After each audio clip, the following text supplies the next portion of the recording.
Muy buenas noches, les damos la bienvenida a nuestra novena transmisión del programa semanal Pulso Global, un espacio creado para analizar los principales acontecimientos y fenómenos y escenarios que acontecen en el sistema internacional. Les acompañamos Percy Rodríguez y quienes habla Gerald Solano. Muy buenas noches. Antes de abordar nuestro tema de fondo, vamos a comenzar con nuestra sección de noticias internacionales, porque es la hora de tomarle el pulso al acontecer internacional. Bueno, y la primera noticia es una noticia que obviamente ha acaparado los titulares hoy de la prensa internacional, especialmente en Estados Unidos, dado que hoy inicia lo que conocemos como el Super Tuesday, ¿verdad? O el Super Martes, en el cual 14 estados de los Estados Unidos están llevando a cabo sus elecciones o llevaron a cabo sus elecciones primarias para ir definiendo quién será el candidato por el Partido Demócrata que enfrentará al presidente Donald Trump. Y durante el fin de semana hubo temas, digamos, interesantes, ¿verdad? El gane de Joe Biden en Carolina del Sur hace que el exalcalde Pete Buttigieg diga que va a cancelar su campaña electoral y le da el apoyo a Joe Biden. Y ayer hace lo mismo Amy Klobuchar, ¿verdad? Entonces ya hoy estamos viendo cómo empiezan a alinearse algunos de los ex precandidatos, ¿verdad?, a la candidatura de Joe Biden. Es muy probable que durante nuestra transmisión empecemos a recibir alguna información de los resultados en algunos de los estados para ir definiendo, ¿verdad?, si será Biden o Sanders el próximo candidato demócrata. Bueno, es un gran día para Biden también, ¿verdad? Porque siempre se ha dicho, bueno, el que ha estado adelante en las encuestas ha sido Sanders y el que ha estado ganando, digamos, los principales electores. Lo que pasa es que desde el año 2000, el candidato demócrata que gane hoy es el que ha ganado Exactamente. históricamente la candidatura por su partido. Pero además es que están en juego más de 1.300 Delegados. delegados de los 1.900 que se ocupan para tener, digamos, la Exactamente. mayoría de delegados. Entonces, bueno, sí, será un día de supermartes. En el tema internacional, también el periódico El País nos dice Salvini, el líder italiano, dice el gobierno italiano es incapaz de gestionar la emergencia del coronavirus.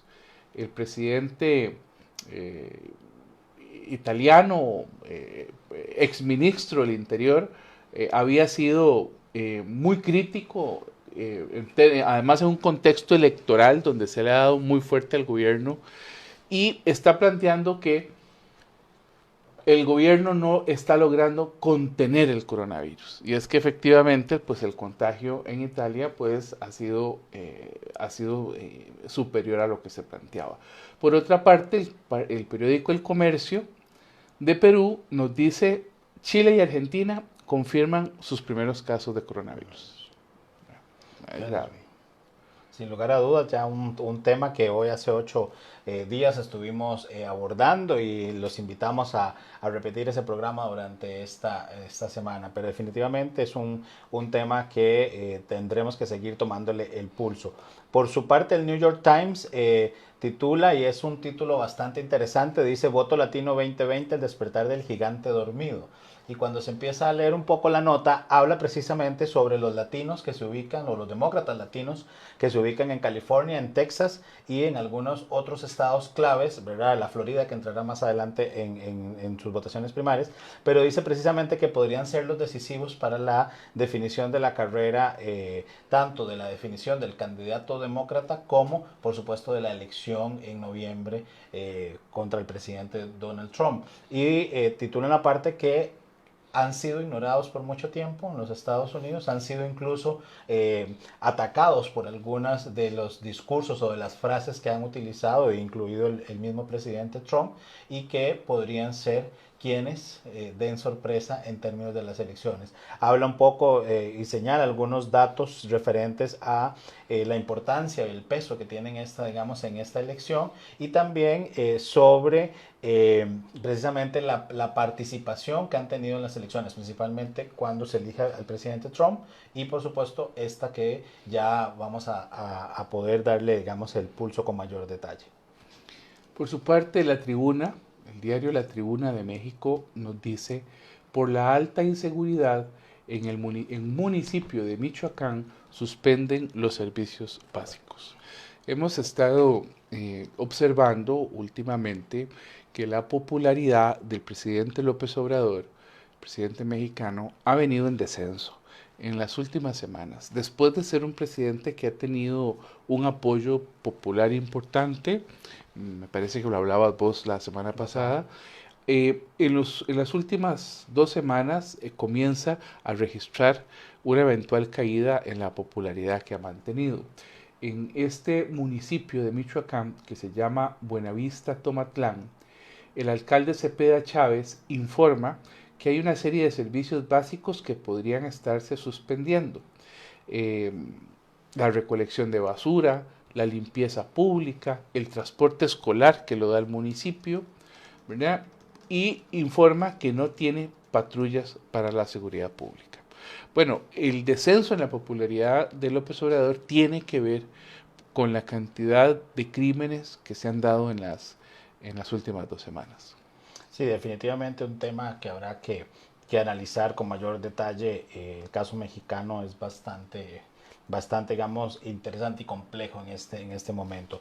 Por su parte, Globo Brasil se señala que la Agencia de Energía Atómica, la Agencia Internacional de la ONU, ha señalado la posibilidad de un enriquecimiento de uranio hasta 5 veces por encima del límite en el caso de Irán, ¿verdad? Bueno, un tema que ya habíamos también analizado en el programa, toda la situación iraní, y que ahora le sumamos, ¿verdad?, un elemento más de que hay una carrera por aumentar la capacidad de enriquecimiento de uranio, que como sabemos ha sido uno de los temas de discusión, un acuerdo firmado por el presidente Obama, que se ha ido, obviamente, o sea, ha retirado Irán ahora en la presidencia de Donald Trump, un tema que ha estado en agenda en las últimas semanas con la Unión Europea, pero que ya una declaración de este tipo por la Agencia Internacional de Energía Atómica, bueno, llamará la atención y probablemente en siguientes semanas seguirá siendo un tema. Y sin lugar a dudas será un tema del presidente Trump en sus discursos ahora de campaña. Bien, por su parte, Reuters nos dice: Netanyahu se impone en las elecciones de Israel, pero no alcanza mayoría de gobierno.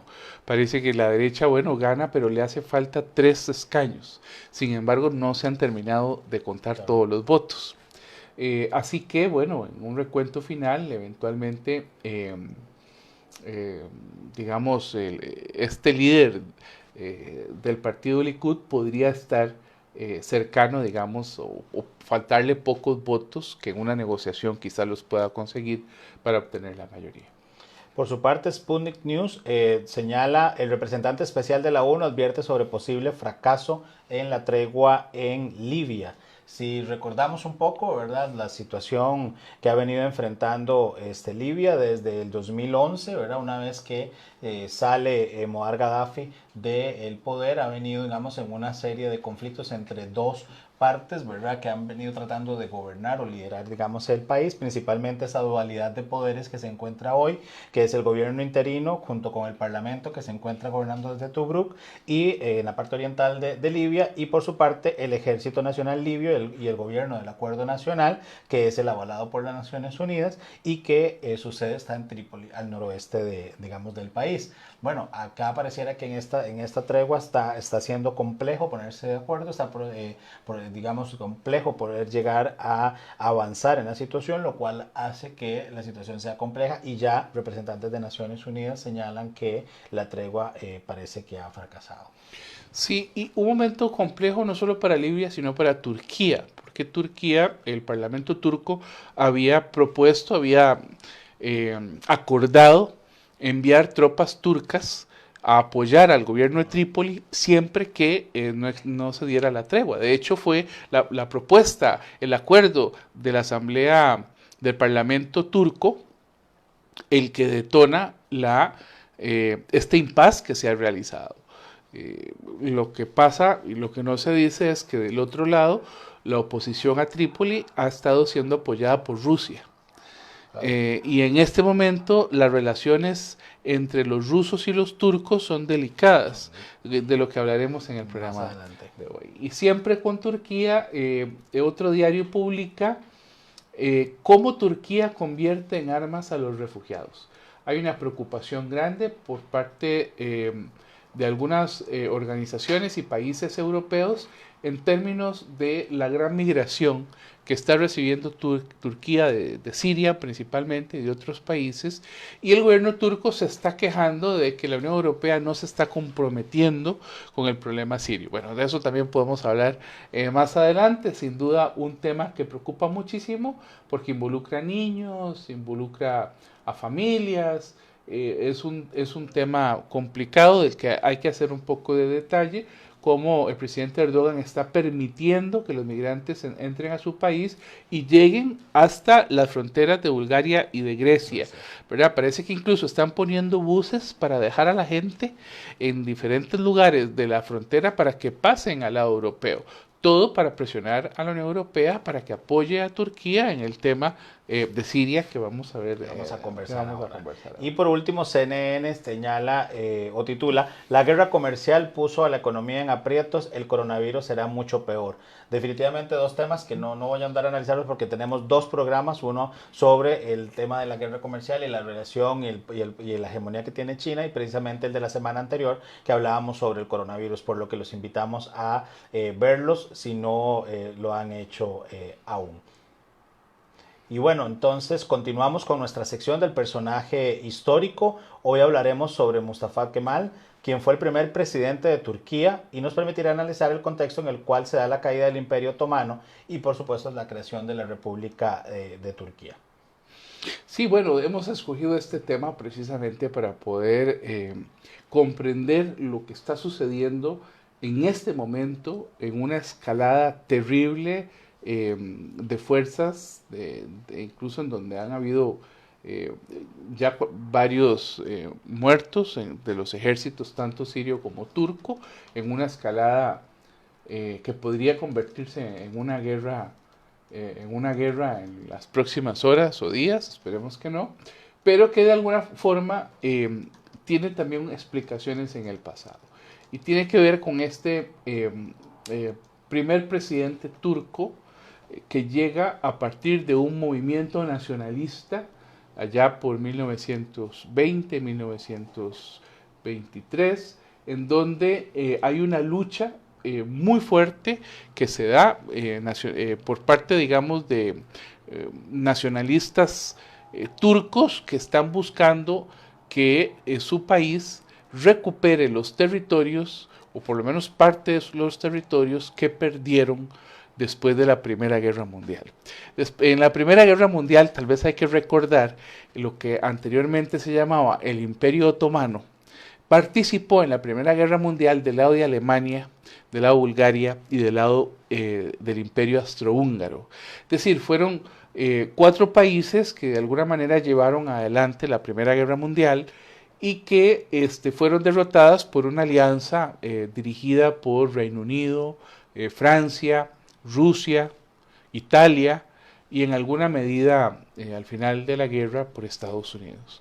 En esa guerra, recordemos que además del Tratado de Versalles que se le impuso a los alemanes, también se impuso otro tratado, del que podemos hablar luego, que fue el Tratado de Sèvres, en donde le quita gran cantidad de territorio al imperio turco. El sultanato se ve debilitado en su poder, por supuesto que comienzan los grupos nacionalistas a plantear, bueno, que la guerra los llevó a perder mucho terreno, a perder grandes territorios como Siria, como Irak, como Palestina, como los Balcanes, que eran territorios turcos, ¿verdad? Y hay una nueva redefinición, digamos, del mapa y del juego de equilibrios en ese momento. Bueno, en ese contexto surge la figura de Mustafa, que de alguna manera viene a reforzar el idealismo de los turcos que habían perdido la guerra, de que algo más se podía hacer. Bueno, al final él logra derrotar el sultanato, logra comenzar a armar un nuevo país que posteriormente fue reconocido por las potencias, fue reconocido por el mundo, y que es la República de Turquía. Pero la construcción de la República de Turquía pasó por muchísimas etapas.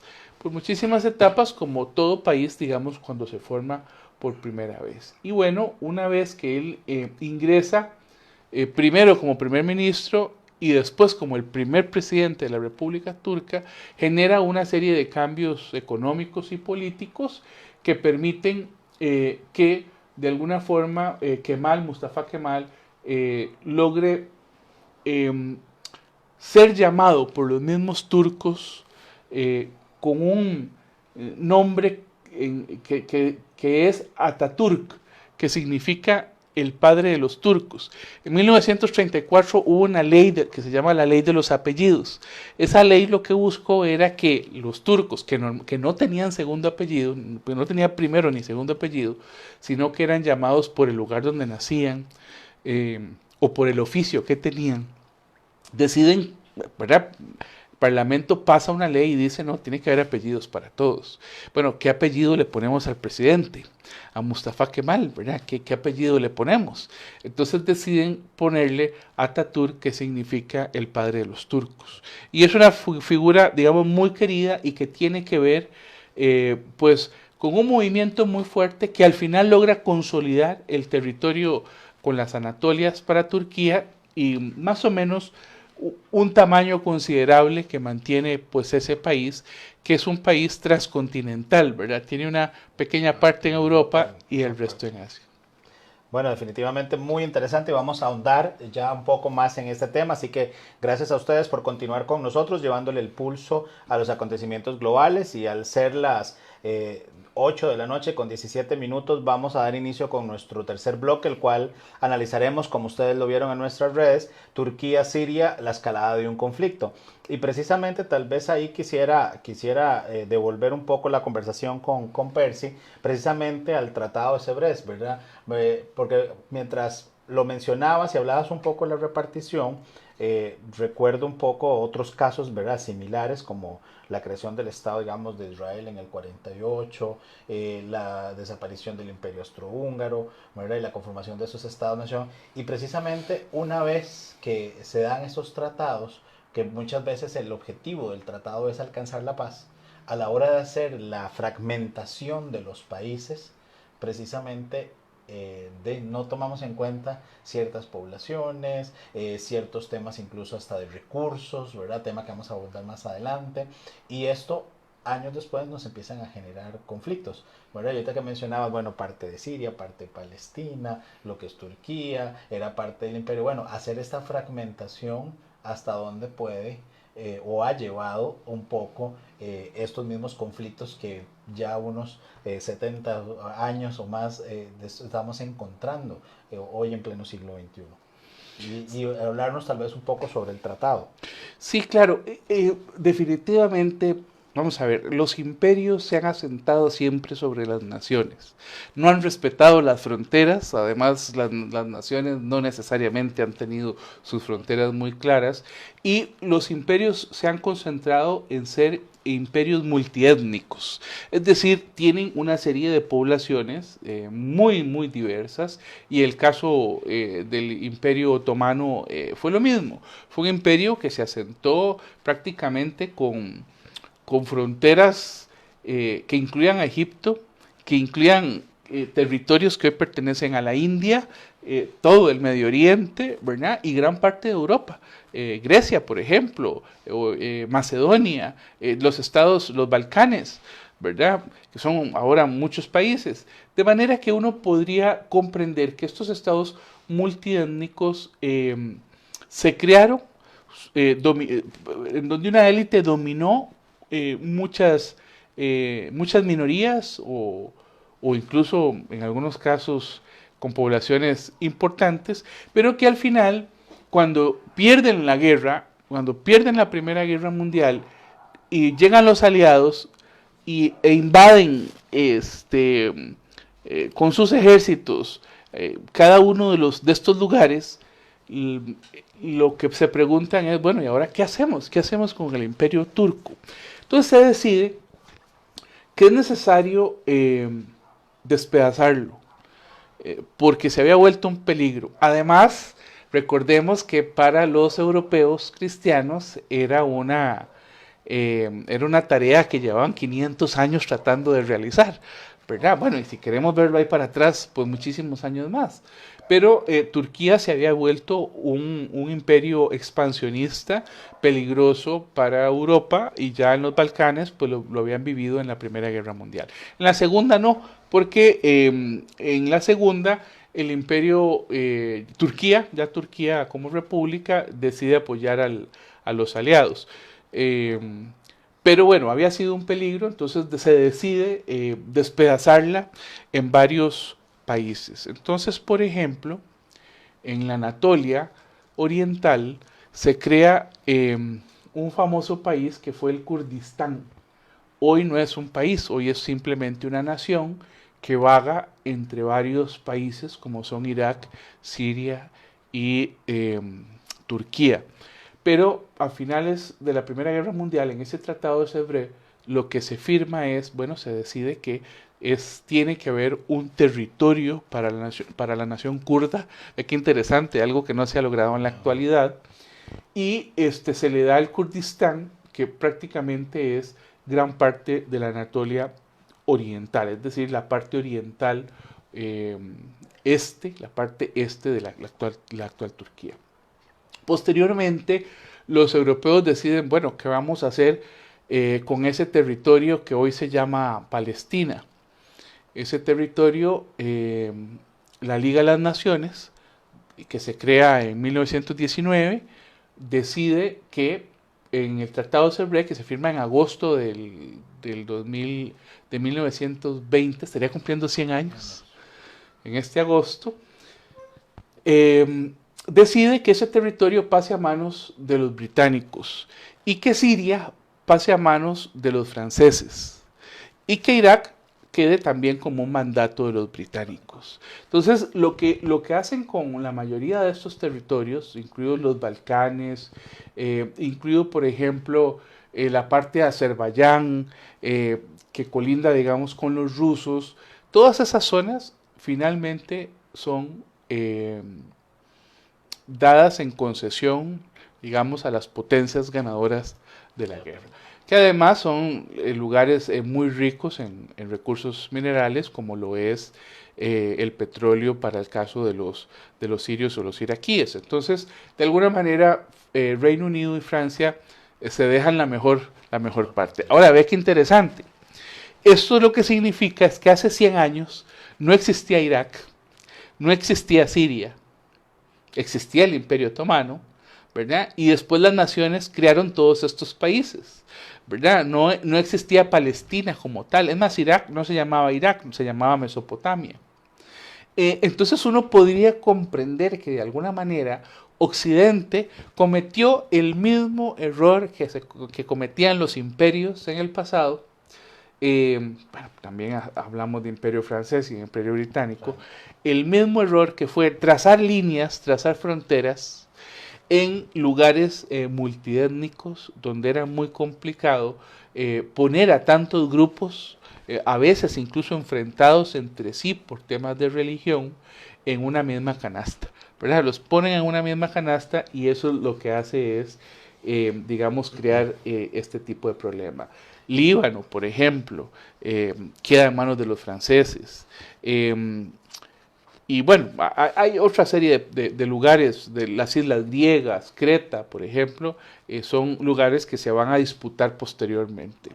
Esto es interesante porque este personaje del que hablamos, Gerald, Mustafa Kemal, él en su movimiento logra finalmente rehacer algunas de las fronteras, por lo menos lo que es la Turquía actual. Entonces el Kurdistán desaparece y es nuevamente tomado por la República de Turquía. Algo, digamos, ahí tal vez interesante, Percy, mientras hablabas, pensaba la capacidad que tenían los líderes de estos imperios para poder precisamente mantener toda esta multietnicidad dentro de un imperio y mantenerlo fuerte, mantenerlo, digamos, o consolidarlo, y aún así, ¿verdad? Pasar, digamos, el tiempo, enfrentar incluso luchas, etcétera, y había un liderazgo, digamos, tal vez bastante claro en la figura, ¿verdad? De quien estaba liderando el imperio. Y entonces ahí me lleva un poco a pensar que algunos han hablado de la figura fuerte del presidente Erdogan, ¿verdad? Y precisamente ¿verdad? Hablábamos un poco sobre el sistema político, digamos, turco, ¿verdad? Se opta por un sistema presidencialista donde hay alguna figura, digamos, de peso. Será la figura del mismo, digamos, Erdogan el que logra volver a tomar ese liderazgo para poder mantener esas dos, digamos, o esos diferentes, digamos, grupos, y que hoy precisamente, digamos, en el liderazgo por esta situación de conflicto, vamos a ver, hoy discutimos en relaciones internacionales si realmente estamos tratando de conformar nuevos imperios, y pareciera que la lógica ya no es una lógica de volver a adueñarnos de territorios para conformar el gran imperio, pero pareciera que en la práctica la creación de zonas de influencia es la misma, sigue siendo la misma lógica, ¿verdad? Y hoy lo vemos en la situación entre Turquía y Siria, ¿verdad? Entonces, el sistema político, digamos, turco, los pesos y contrapesos realmente le funcionan al presidente. O sea, hablamos de digamos, de un sistema similar a lo que hemos visto en Occidente, o hay algunas diferencias. Porque el presidente Erdogan ha sido, digamos, catalogado siempre como un presidente fuerte, ¿verdad? Incluso lo hemos visto en tomar decisiones que algunos han cuestionado incluso su misma legitimidad a la hora de hacerlo. Sí, ha sido un presidente fuerte. Nada más, antes de entrar al tema del sistema político, que se me olvidaba el caso de Egipto. A Egipto se le reconoce que se separe de Turquía, del Imperio Otomano, ¿verdad? Y se le reconoce también a Yemen, entre otros muchísimos países, ¿verdad? Que podemos sentarnos a mencionar. En realidad era un imperio grande. Sí, una vez que llega Kemal, Kemal pone un sistema ya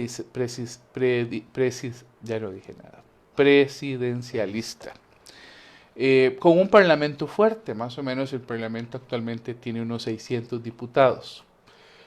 Sin embargo, en algún momento en que el parlamento no estuvo de acuerdo con él quita el parlamento, ¿verdad? O renueva el parlamento. A la muerte de él en el año 38 y prácticamente hasta la llegada de Erdogan, se han dado cualquier cantidad de golpes de Estado. Es decir, la inestabilidad del sistema político turco ha sido muy delicada. Tanto así que no hace mucho, en el 2016, hubo el último golpe de Estado. Pero fue un golpe de Estado que finalmente a quien favorece es a Erdogan. Convoca a un referéndum en medio de medidas fuertes del régimen, digamos de ciertas medidas de estado de queda, digamos en donde las libertades civiles estaban recortadas.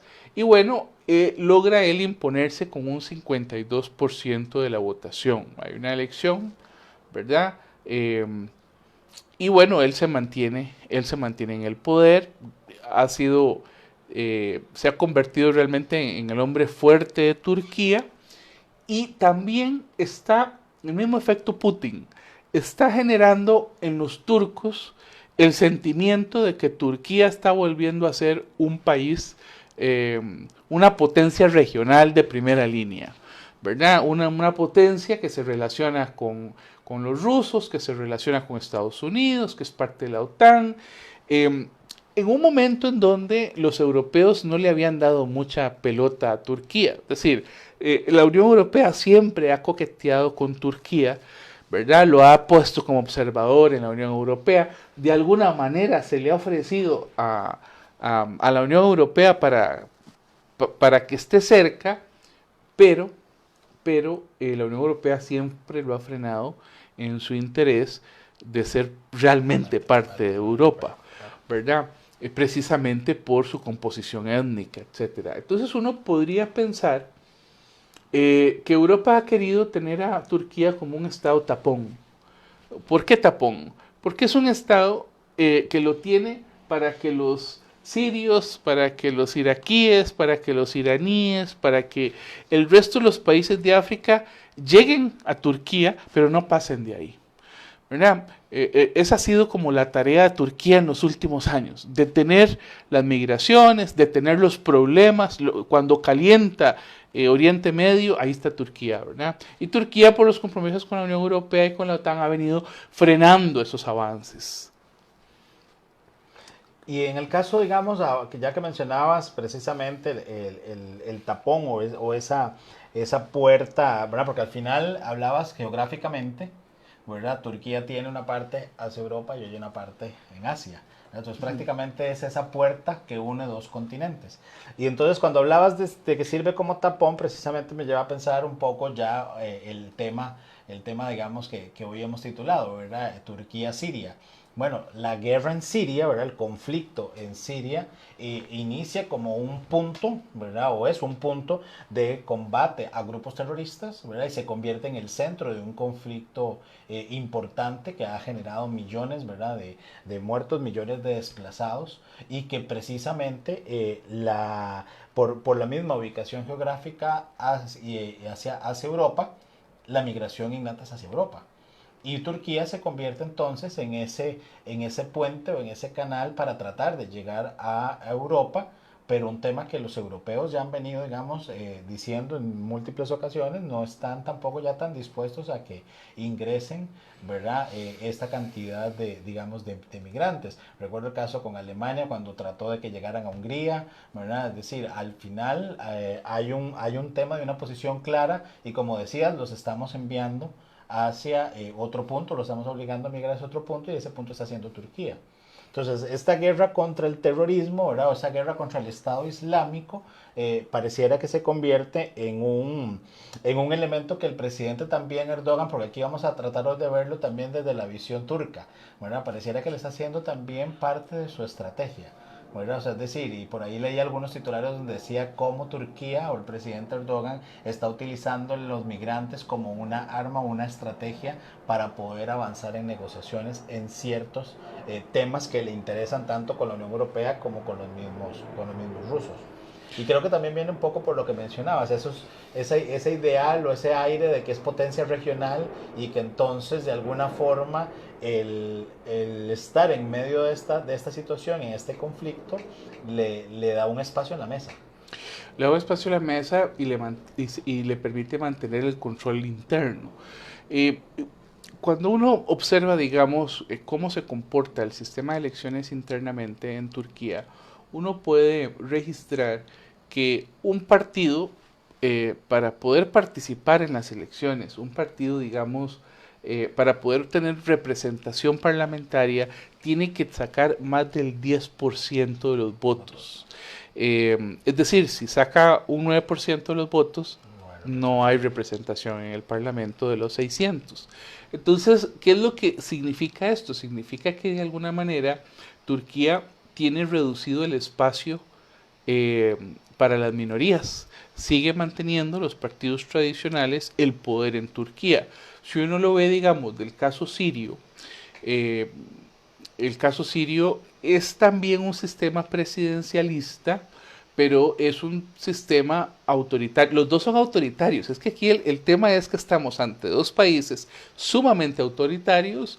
El caso de Turquía con problemas en este momento en Libia, con problemas con los europeos, con los griegos, con problemas con Bulgaria, con problemas con sus vecinos, ¿verdad? Principalmente con Siria, incluso con Irak. Eh, ha sido una potencia incómoda. Es el único país que reconoce a Chipre del Norte porque los apoyó en una revolución contra el gobierno de esa isla. De manera que tiene, digamos, algunas condiciones importantes y conflictivas que han estado presentes en los últimos años como nación. Pero para responder lo que me preguntaba sobre el caso, digamos, sirio, hay que comprender que el sistema presidencialista sirio se ha vuelto muy hereditario. Es decir, de los 100 años que tiene de existir Siria, la mitad la pasó con el dominio francés. y la otra mitad en medio de guerras civiles. Bueno, más o menos, porque en 1970, entre 1970 y el año 2000, gobernó el papá del actual al-Assad. Entonces, gobernó durante 30 años y a su muerte en el año 2000, pues hereda Bashar al-Assad, ¿verdad? Su hijo. Eh, eh, digamos, una dinastía eh, muy violenta, muy sanguinaria. Del lado sirio también hay que decirlo, ¿verdad? O sea, ha sido un presidente o un régimen que también, al igual que Turquía, ha perseguido a los kurdos.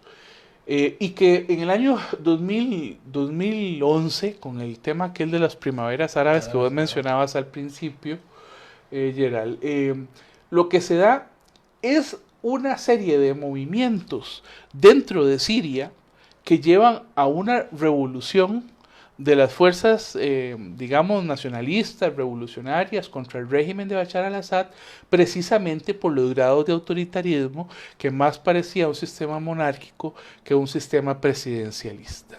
Entonces, esa efervescencia social que uno va a ver en ese país hace que de alguna manera se formen cualquier cantidad de grupos de oposición a Bashar al-Assad luchando independientemente, ¿verdad? Incluso en la actualidad existe la coalición, existe el Consejo Nacional de Oposición y la coalición. La coalición tiene la representación de 73 estructuras guerrilleras, ejércitos combatientes, ¿verdad? Eso significa mucha gente peleando contra el gobierno de Bashar al-Assad, ¿verdad? A tal grado que la guerra civil, ¿verdad? Que comienza más o menos en esos años, después del 2011,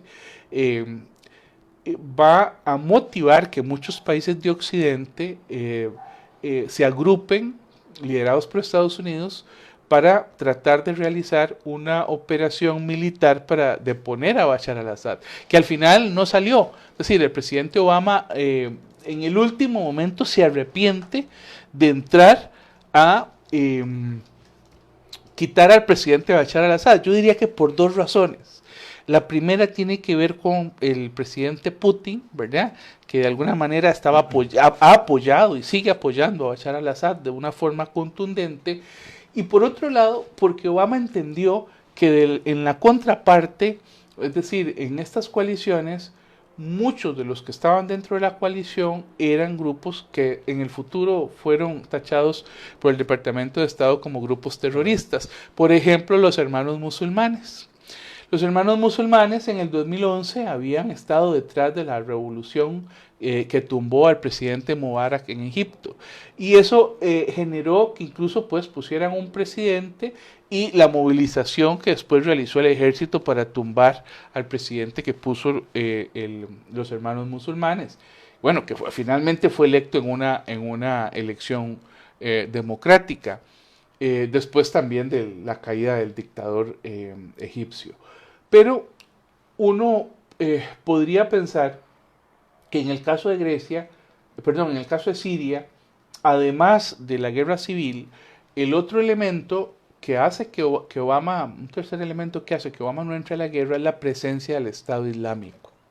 Y el Estado Islámico, de alguna manera, va a ser un movilizador de la cooperación militar internacional desde dos frentes, ¿verdad? Desde el frente del gobierno sirio con apoyo de Rusia y algunas milicias proiraníes que habían sido formadas, por cierto, por Soleimani, ¿verdad? Las fuerzas al-Quds, grupos incluso iraquíes proiraníes que habían peleado a favor de Bashar al-Assad, que es Soleimani el que reúne al final todas las fuerzas que estaban aisladas por ahí a favor del régimen de Bashar al-Assad, y del otro lado pues una coalición de países apoyada por Estados Unidos que realizó bombardeos contra el Estado Islámico y que finalmente, digamos, lograron la liberación de Mosul y de otras ciudades.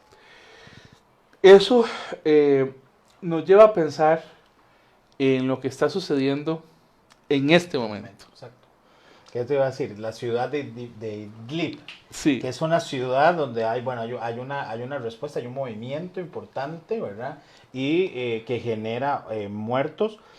Nos hacían una pregunta acá en Facebook, pero no, digamos, quería que nos la aclararan un poco más, porque nos dicen que en el 2016 se hizo un acuerdo de reducir un poco el comunismo como pregunta, pero no sé si la pregunta lo están haciendo en función de Turquía o en función de, digamos, de Siria para el acuerdo del 2016. Entonces, a la persona que nos hizo la pregunta, si nos la puede, digamos, aclarar. Volviendo un poco entonces a lo que hablábamos de la ciudad, para seguir en esta línea, lo que empieza a generar la escalada precisamente en esta relación que estás, digamos, mencionando, ¿verdad? Y que la respuesta precisamente, o la situación, digamos, de conflicto en la ciudad de Idlib termina siendo que 33 soldados turcos, digamos, mueran y obviamente habrá una respuesta. Ahora, mientras hablabas un poco del caso, digamos, Siria, la hermandad musulmana, Irán, etcétera, definitivamente vamos a ver, las potencias tienen que comprender que esta región, a pesar de hoy ser estados, digamos, naciones, definitivamente están entrelazados históricamente y que lo que está pasando cuando se mueve un grupo de una parte termina afectando 2, 3, 4 países y que precisamente creo que ese es uno de los puntos que no se ha logrado, digamos, comprender para darle fin. Estamos hablando de situaciones en Libia, situaciones de la primavera árabe que hablabas desde 2011, 2000, 2010. O sea, es decir, estamos ya hablando de 10 años precisamente donde estamos en situaciones de guerra, la guerra de Siria, los años digamos que ya tiene y no hemos logrado darle una respuesta, pero es precisamente por esa cantidad de grupos que están, ¿verdad?, entrelazados, que se mueven entre los diferentes estados y que precisamente nos lleva también a pensar y a analizar, bueno, las mismas estructuras de los países lo estarán permitiendo, ¿verdad? Decías, hay una familia por 30 años gobernando, el hijo lo hereda y ya lleva 20 años más en el poder, estamos hablando de 50 años de una dinastía en un estado, una posición que mencionabas incluso, ¿verdad?, sangrienta o bien de forma represora. Estamos hablando del cuestionamiento que ha tenido Irán, la guerra en Irak, la situación en Afganistán. Es decir, es una región bastante convulsa y que si precisamente en el caso turco no hay claridad de cuál va a ser el rol que está jugando como potencia regional, precisamente es la situación migrante que estamos viendo. Porque vamos, mientras mencionabas un poco los conflictos, lo que viene a mi mente es precisamente las imágenes de la cantidad de migrantes y la cantidad de personas que han muerto, ¿verdad?, tratando de llegar a Europa, huyendo precisamente de este tipo de conflictos y conflictos que lo que han venido generando es lamentablemente crisis humanitarias.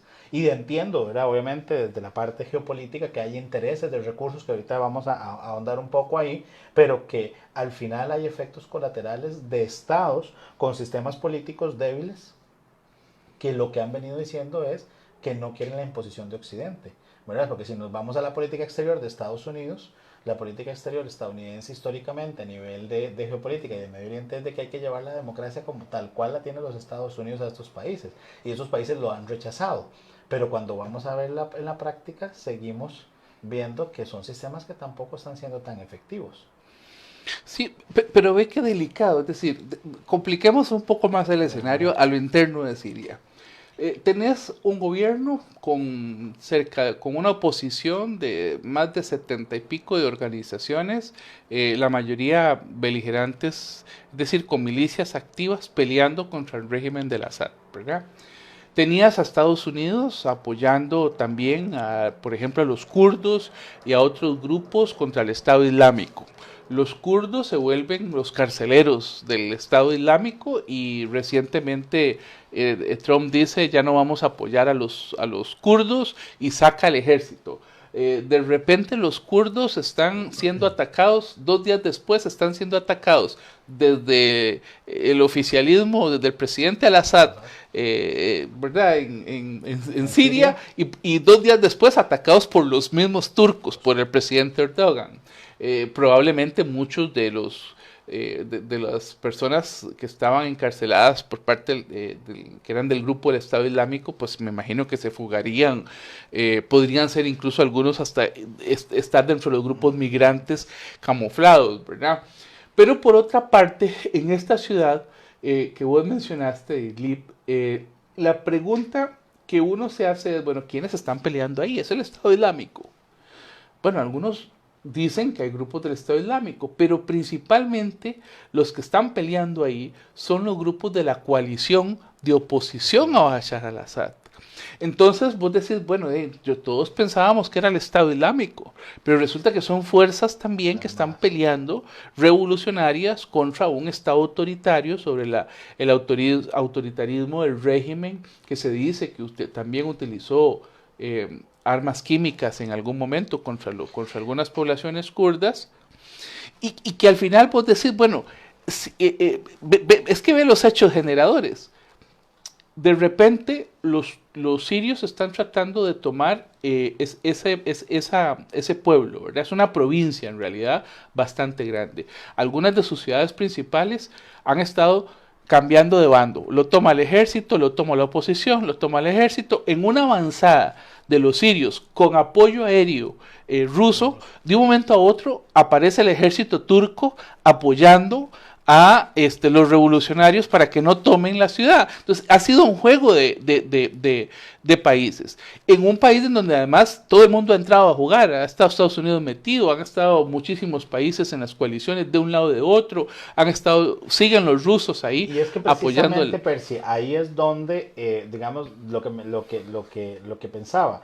Es decir, muchos de este ajedrez, y recuerdo un poco los tiempos cuando uno estudiaba relaciones internacionales y hablaba un poco sobre ciertas teorías, y hablábamos precisamente sobre el caso digamos, del tablero de ajedrez, ¿verdad? Estás mencionando precisamente donde hay una serie de países jugando dentro de la región, pero que si nos vamos a ver la guerra contra los grupos terroristas, precisamente las potencias y los grandes países han venido a jugar un rol donde logran mover el Estado Islámico de una ciudad, pero ve que estamos viendo células en otra parte de la ciudad, ¿verdad? O en otras provincias. Es decir, los grupos y esa erradicación, incluso cuando se ha hablado de que mataron a un líder, etcétera, precisamente nos damos cuenta de que ese líder era una de las cabecillas de donde estaban los grupos, porque estamos viendo entonces ahora que bueno, que si fue el Estado Islámico, que si no fue el Estado Islámico,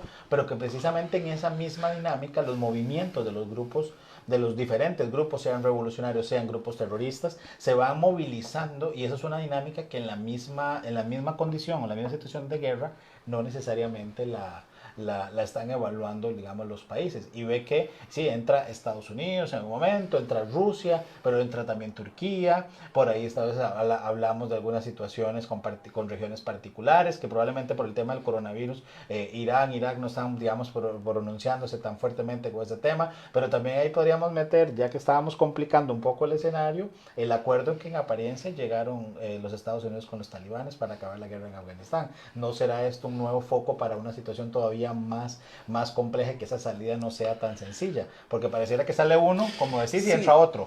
Es que sí lo ha sido. Es decir, aquí cada grupo, vamos a ver, cuando se entró a atacar al Estado Islámico, los rusos y los sirios aprovecharon para atacar a las fuerzas de oposición a Bashar al-Assad. Es decir, fue una jugada doble, ¿verdad? Atacaban al Estado Islámico, pero también atacaban a la oposición.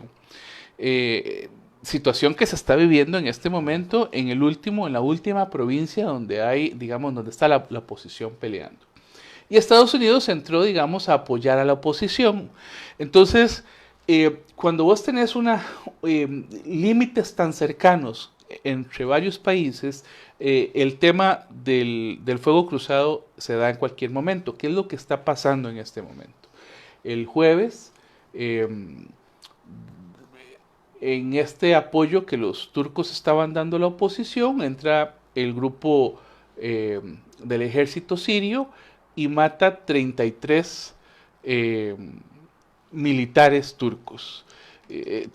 Al día siguiente, el presidente Erdogan anuncia una operación que se llama escudo de primavera, y en esta operación ataca todos los objetivos militares del ejército sirio conocidos en la provincia de Idlib. Es decir, estamos diciendo que derriba aviones, mueren soldados turcos, se dice que inclusive puede ser que hayan muerto algunos rusos, destruye instalaciones de misiles, destruye tanques, destruye drones. Es decir, ya es una guerra abierta de alguna forma, ¿verdad? Es decir, no es una escalada diplomática que van subiendo el tono, no, donde ya hay muertos de un lado y de otro. ¿Y quién sufre? Como vos lo decías muy bien, sufre la población civil, que nosotros lo habíamos dicho hace como unos 15 días. Hace 15 días iban por 900,000 personas desplazadas por parte de gente que está huyendo de la provincia de Idlib, que además era gente que venía huyendo de otras regiones. Terrible, terrible, ¿verdad? Que llega a Idlib y de Idlib otra vez tienen que salir huyendo, salen huyendo hacia Turquía. En Turquía, bueno, les dan paso. Erdogan toma la decisión de darle paso a estas personas, incluso ponen buses privados a que transporten a esta población a las fronteras con Grecia y con Turquía. Aquí, bueno, hay tanto de qué hablar porque definitivamente Siria es un país que tiene una composición étnica importante, Turquía también, y además la cantidad de migrantes, se habla ya de 4 o 5 millones de personas migrantes que están en Turquía, no solo sirios, de Pakistán, de Afganistán, de Irak, de Irán, del norte de África, del Cuerno de África, es decir, personas que en algún momento están llegando a presionar la capacidad turca para la atención de los migrantes. Y entonces, el presidente Erdogan en estos días le dice a la Unión Europea, bueno, ya ahora sí es problema suyo, esto también es problema suyo, si ustedes no se comprometen en el tema sirio, porque aquí ha faltado también un compromiso de la ONU. Lo que pasa es que, claro, cuando en la ONU se ha intentado algo, China y Rusia lo han vetado. Entonces el tema es complejo, pero los europeos tampoco han actuado, digamos, en una fuerza compleja, y lo que hacen es lo que hace Erdogan es decirle a la Unión Europea, o me apoyan en el tema sirio o dejo pasar a los migrantes, ¿verdad? No querían migrantes, ahora los van a tener en su frontera. Entonces trasladarlo desde las fronteras turcas hasta las fronteras griegas, ¿verdad? En donde ahora sí las personas las están en buses, las dejan, llegan a la frontera, tratan de pasar los ríos, tratan de pasar las posiciones, los que entran a Grecia, la policía les quitan lo que tiene, los devuelven nuevamente a Turquía, están disparando ya no con munición falsa, sino están disparando con fuego real, además de los lacrimógenos, etcétera. Los que van adelante son los niños. Claro. Y ahí tengo una pregunta. Vamos a ver, porque decías que bueno, que ahora Turquía le dice a la Unión Europea, ¿verdad? Bueno, ya ahora están aquí, ya están en su frontera prácticamente, o en territorio de algunos países europeos. ¿Y cuál es el interés de Turquía, digamos, detrás de tomar esa decisión? ¿Es realmente resolver el conflicto en Siria, que realmente tomen una decisión? ¿O habrá algún otro interés dentro de la misma relación Turquía-Unión Europea? Sí, el principal interés se llama Partido de los Trabajadores Kurdos. Es decir, ha sido la oposición, el dolor de cabeza real de Turquía, ¿verdad? Del presidente Erdogan, porque ellos no solo no han respetado en muchas ocasiones a la población kurda, sino que en el sueño expansionista de Erdogan, ¿verdad? Está la puesta en la mirada en Siria, es decir, Siria también tiene un importante componente de recursos minerales que en algún momento los presidentes turcos han jugado con eso. Si uno ve, digamos, el mapa de esos países, y recordarás aquellos famosos ríos bíblicos, el Éufrates y el Tigris, ¿verdad? Ahí donde estuvo el paraíso en algún momento. Bueno, esos dos ríos nacen en Turquía. El Tigris y el Éufrates nacen en Turquía, pasan por Siria, llegan y llegan hasta Irak, ¿verdad? Entonces, en esa trayectoria que realizan, los turcos han pensado, es un concepto que ahora se le habla de hidrohegemonía, han pensado los turcos que si Siria e Irak son dueños del petróleo y no lo comparten, porque ellos deberían de compartir el agua que nace en Turquía. Qué complicado. Entonces, el presidente Erdogan toma la decisión de revivir una vieja política que se llama la GAP, que es la creación de 22 represas y 19 digamos, estaciones de energía en la región en donde se encuentran estos dos ríos, el Éufrates y el Tigris. Entonces, ¿cómo presionás vos? Además, los sirios dependen terriblemente de esto, y los iraquíes también. Entonces, si vos tenés el control de las compuertas, decís cuánta agua pasa para Siria y cuánta agua pasa para Irak. Entonces, lo que está jugando, los intereses que se están jugando por parte de los turcos son amplios. Ve que anunciaron una reunión para el jueves. Para el jueves dijeron que Erdogan se iba a reunir con Putin. Hoy escuché hace unas 2 horas que esa reunión todavía no está en pie, pareciera que no se va a dar. ¿Qué va a pasar? En una escalada ya militar en donde están entrando tanques, en donde está entrando artillería, en donde tienen misiles y en donde los rusos están apoyando a los sirios. ¿De qué va a pasar ahí? ¿Verdad? Claro, y ahí entonces aprovecho para una pregunta que tenemos, y es que precisamente qué opinamos, dice, sobre la injerencia y obviamente de los presidentes de Estados Unidos y de Rusia sobre el interés real en Siria, por el petróleo, por el gas y por la salida de muchos de estos recursos. Sí, a mí me ha parecido que Trump le ha devuelto a los rusos, digamos que su hegemonía sobre Siria, ¿verdad? Desde que salió, incluso dejó a los kurdos ahí solos, ¿verdad? Eran los carceleros del Estado Islámico y al final los dejó con el problema. Y 2 días después fueron atacados tanto por Siria como por Turquía. Entonces, ¿ha sido el acuerdo por la intervención rusa en las elecciones? Podría ser perfectamente. Que por cierto se dice que sigue interviniendo. Bueno, hoy el Departamento de Estado le dice a la gente: tengan cuidado a la hora de votar en el supermartes, porque podría haber injerencia de actores externos, pero no dice cuáles, ¿verdad? Los republicanos lo que dicen es que son los ucranianos, que no son los rusos.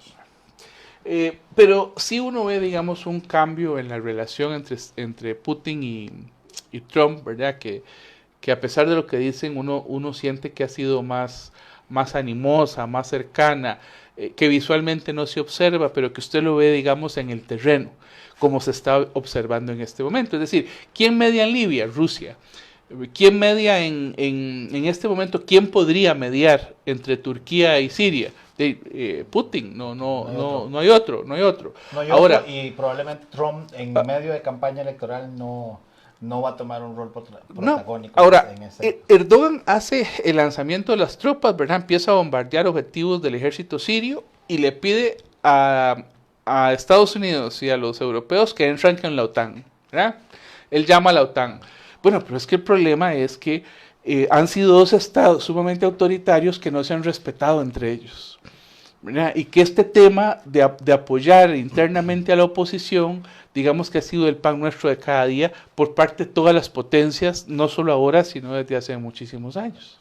Bueno, y definitivamente mucho más de que pudiéramos hablar, pero nos quedan algunos temas en el tintero porque digamos, ya vamos llegándonos al final de esta hora. Les agradecemos a todos los que han estado con nosotros. Y la pregunta no ampliaron. Sí, la ampliaron con el caso de Siria, lo de caso de la injerencia entre Estados Unidos y Rusia. Pero okay. Un poco más si era esa posición. Porque en el 2016, rápidamente lo que sucedió fue que ante un golpe de Estado que sufrió Erdogan y que no lo logran sacar porque la gente salió a apoyarlo, ¿verdad? Es decir, la gente salió a detener, digamos, a los revolucionarios y paran el golpe. Al año siguiente hay un referéndum para ver si le dan más poder o no al presidente. Incluso hay un cambio de un sistema parlamentario a un sistema presidencialista en donde el presidente se vuelve la figura fuerte. Más fuerte. Ese es el referéndum que yo decía que ganó con un 51 o 52%. Bueno, definitivamente habrá más para conversar. Les agradecemos a todos los que nos han acompañado hasta ahora. Les invitamos a que durante esta semana nos dejen en nuestras redes sociales sus preguntas, sus dudas, algunos temas que les interesen que abordemos desde el programa. Y antes de, digamos, de cerrar, algunos de los resultados parciales que se empiezan a proyectar en el supermartes de los Estados Unidos es que hablamos de que Biden tiene ya alrededor de 76 delegados ganados, Sanders 33, Bloomberg 4 y Warren 1, con resultados parciales de 5 de los 14 estados que se encuentran en las primarias. Bueno, sin más decirles que precisamente este tema será el que abordaremos la próxima semana, muy probablemente el tema del Super Tuesday. Vamos a verlo y ayudarles a comprender un poco cómo es la dinámica de los procesos de primarias en los Estados Unidos. Hemos llegado al final de nuestro programa semanal Pulso Global, un espacio creado para analizar los principales fenómenos y escenarios que acontecen en el panorama internacional. Agradecemos a nuestros patrocinadores, InRed Consulting, Scandet Group, así como a Gráfica Creativa por todo el apoyo para que este espacio sea una realidad. Y un especial agradecimiento a nuestra productora ejecutiva, Gabriela Navarro, y al equipo técnico. Bueno, que pasen una buena semana. Nos vemos de hoy en 8 en este mismo espacio. Que pasen una buena semana. Muy buenas noches a todos. Hasta luego.